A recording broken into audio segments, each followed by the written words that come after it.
Maharashtra രത്നഗിരിയിൽ 19 വയസ്സുകാരെ nursing വിദ്യാർത്ഥിനി ബലാത്സംഗത്തിനിരയായ സംഭവത്തിൽ 3 പേർ കസ്റ്റഡിയിൽ. പെൺകുട്ടിയുടെ മൊഴി രേഖപ്പെടുത്തിയ ശേഷമായിരുന്നു മൂവരെയും കസ്റ്റഡിയിലെടുത്തത്.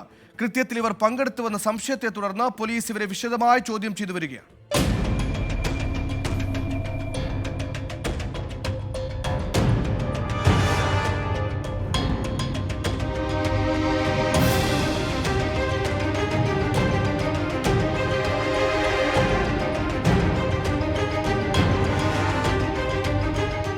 രത്നഗിരി സർക്കാർ ആശുപത്രിയിൽ നിന്ന് വീട്ടിലേക്ക് പോകാനായി വിളിച്ച ഓട്ടോയുടെ ഡ്രൈവർ ബലാത്സംഗം ചെയ്തതാണ് നഴ്സിംഗ് വിദ്യാർത്ഥിനിയുടെ പരാതി.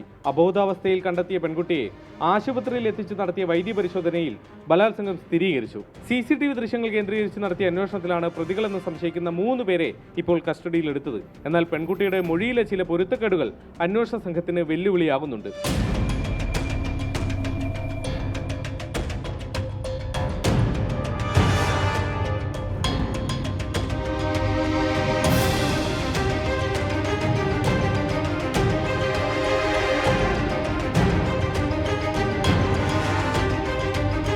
രത്നഗിരി സർക്കാർ ആശുപത്രിയിൽ നിന്ന് വീട്ടിലേക്ക് പോകാനായി വിളിച്ച ഓട്ടോ ഡ്രൈവർ മയക്കുമരുന്ന് കലർത്തിയ വെള്ളം നൽകി ബോധം കെടുത്തി പീഡിപ്പിച്ചെന്നായിരുന്നു നേരത്തെ പോലീസിനെ അറിയിച്ചത്.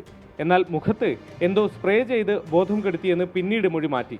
കുറ്റക്കാരെ പിടികൂടണമെന്നാവശ്യപ്പെട്ട് രത്നഗിരിയിൽ നാട്ടുകാരുടെയും ആശുപത്രി ജീവനക്കാരുടെയും പ്രതിഷേധം തുടരുകയാണ്. ഇതേ തുടർന്ന് രത്നഗിരി ജില്ലാ ആശുപത്രി താൽക്കാലികമായി അടച്ചു.